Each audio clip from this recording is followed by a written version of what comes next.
لأرحل عن وطني. ما بعرف من هذا الحدا، من برا من جوا والله ما بعرف، بس مما كان يكون هذا الحدا أنا ما بقدر أرحل عن الوطن. أنا بدوخ بالطيارة يا أخي. ثم لنفرض أني أنا بعدت عن الوطن ورحلت عنه لبعيد، بس مشكلتي إنه الوطن ما بيبعد عني، بضل عايش فيي من جوا. وين بدي أهرب منه؟ وين؟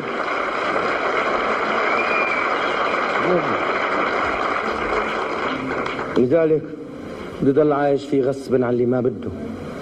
طالما عم بقدر احكي اللي بدي اياه ما راح ايأس، وبدي ضل اصرخ للغلط غلط بعينك،